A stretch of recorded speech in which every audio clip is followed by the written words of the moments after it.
Hi friends, இன்றைக்கி நம்ம சேனலில் ரொம்ப டேஸ்ட்டான ஒரு ஹெல்த்தியான ரெசிபி தான் பார்க்க போகிறோம். ஐர மீன் குழம்பு. சென்னையில் இருக்கவங்களுக்கு நிறைய பேருக்கு இந்த மீன் தெரிஞ்சிருக்க வாய்ப்பில்லை. ஊர் சைட்லேருந்து நீங்கள் வந்திருந்தீங்கன்னா கண்டிப்பாக உங்களுக்கு இந்த மீன் தெரிஞ்சிருக்கும். சென்னையில் இந்த மீன் எங்கே கிடைக்கும்னு நீங்கள் இவ்வளோ நாள் யோசிச்சுட்டு இருந்தீங்கன்னா கவலையே படாதீங்க. சென்னையிலே நம்ம ஐர மீன் வாங்கலாம்.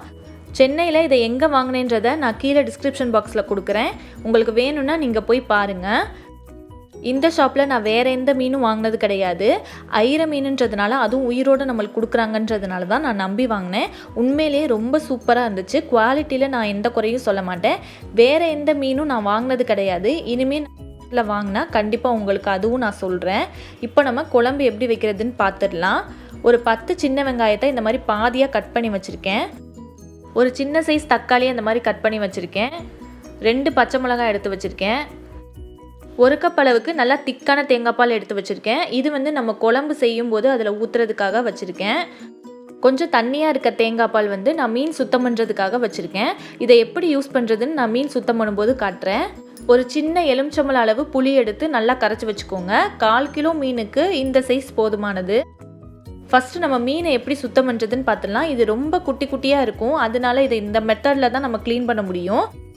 ஃபஸ்ட்டு அந்த பாட்டிலில் இருந்த தண்ணியெலாம் நான் வெளியே எடுத்துகிட்டு நம்ம வச்சுருந்த தேங்காய் பால் அதில் சேர்த்துட்டேன். தேங்காய் பால் சேர்க்கறதுனால அந்த மீன் உள்ளே இருந்த கசடெல்லாம் வெளியே வந்துடும் சொல்லுவாங்க.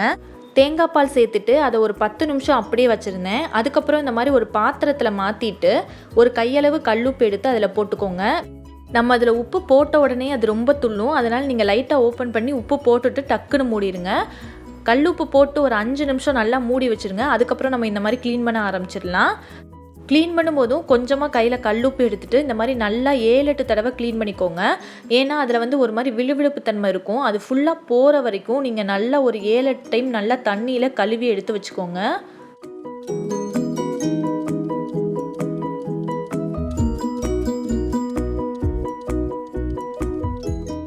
இப்போ நம்ம கழுவிட்டுருக்க தண்ணியை பார்த்தாவே தெரியும். இந்த மாதிரி வெள்ளை எதுவுமே இல்லாமல் நல்ல கிளியரான தண்ணி கிடைக்கிற வரைக்கும் நம்ம நல்லா அதை ஒரு 7-8 தடவை கழுவி எடுத்து வச்சுக்கலாம். ஃபஸ்ட் டைம் நீங்கள் அலசும் போது மட்டும் கொஞ்சமாக கல்லுப்பு எடுத்து நீங்கள் அலசுங்க. 2வது 3வது நீங்கள் அலசும் போது சாதாரணமாக நம்ம கையை வச்சு அதை நல்லா கழுவி எடுத்துக்கோங்க. இதை கழுவும் போது இந்த மாதிரி ஏதாவது ஒரு ஃபில்ட்ரு மாதிரி யூஸ் பண்ணிக்கோங்க. இது ரொம்ப குட்டி குட்டி மீனாக இருக்கும். இதை வந்து நம்ம கையில் பிடிக்கக்கூட முடியாது. அதனால நீங்கள் இதை அலசும் போது கொஞ்சம் கவனமாக அலசுங்க. இந்த மீன் நீங்கள் ஃபஸ்ட் டைம் க்ளீன் பண்ணுறதா இருந்தால் இன்னும் ரொம்ப கவனமாக க்ளீன் பண்ணுங்கள். அந்த பாட்டிலில் வந்து நம்மளுக்கு உயிரோடு தான் கொடுப்பாங்க. அந்த தண்ணியை வந்து வெளியே எடுக்கும் போதாக இருக்கட்டும், இல்லை நீங்கள் வேறு பாத்திரத்துக்கு மீனை மாற்றும் போதாக இருக்கட்டும், ரொம்ப கவனமாக மாற்றுங்க. அது வந்து உயிரோடு இருக்கும்போது ரொம்ப துள்ளும். நீங்கள் கீழே விழுந்துச்சுன்னா கூட அதை கை வச்சு நம்மளால் எடுக்க முடியாது. அவ்வளோ சின்னதாக இருக்கும். நம்ம கல்லுப்பு சேர்க்குற வரைக்கும் அது உயிரோடு தான் இருக்கும். அதனால நீங்கள் உப்பு சேர்க்குற வரைக்கும் அந்த மீனை கொஞ்சம் கவனமாக ஹேண்டில் பண்ணுங்கள்.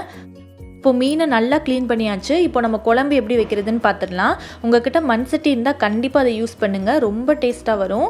தேவையான அளவுக்கு நல்லெண்ணெய் சேர்த்துடலாம். எண்ணெய் நல்லா சூடானதும் அதில் தாளிக்கிறதுக்காக கடுகும் கொஞ்சமாக வெந்தயமும் சேர்த்துக்கிறேன்.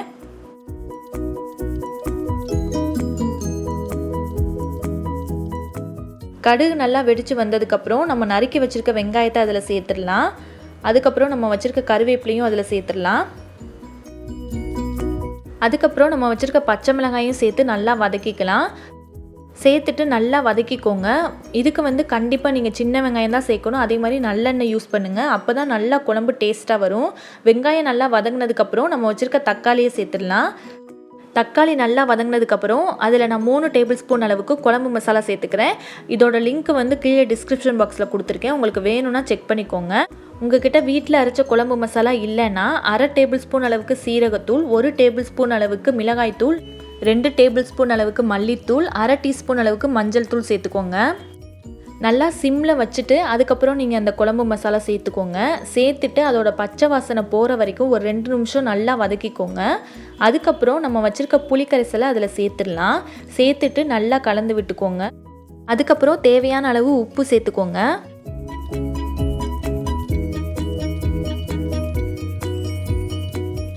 இப்போ உப்பு சேர்த்துட்டு நல்லா கலந்து விட்டுடலாம். இதை வந்து நல்லா ஹை ஃப்ளேமில் வச்சு நல்லா கொதிக்க வைங்க.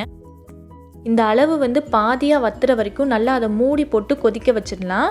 இந்த மீன் வந்து ரொம்ப சீக்கிரம் வெந்துருன்றதுனால நம்ம நல்லா குழம்ப வற்ற வச்சதுக்கப்புறம் தான் நம்ம மீன் சேர்க்கணும். இப்போ பாருங்கள், பாதி அளவு குழம்பு வந்துடுச்சு.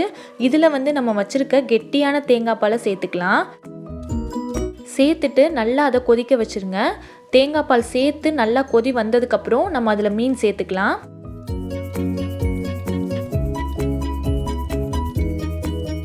இப்போ பாருங்கள், நல்லா கொதிச்சு வந்துட்டுருக்கு.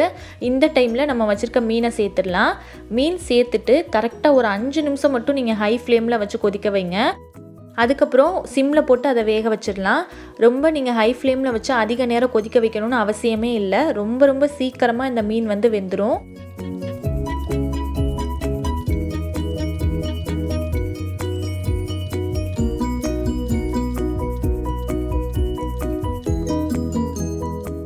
இப்போ நல்லா ஒரு 5 நிமிஷம் கொதிச்சிருச்சு. அதுக்கப்புறம் நம்ம சிம்மில் போட்டுடலாம். ஒரு 7-8 நிமிஷம் நீங்கள் சிம்மில் போட்டிருந்தா போதும். நல்லா அதில் இருக்க எண்ணெயெல்லாம் பிரிஞ்சு மேலே வந்ததும் நம்ம ஸ்டவ் ஆஃப் பண்ணிடலாம். இப்போ பாருங்கள், எண்ணெயெல்லாம் நல்லா பிரிஞ்சு மேலே வந்துட்டுருக்கு.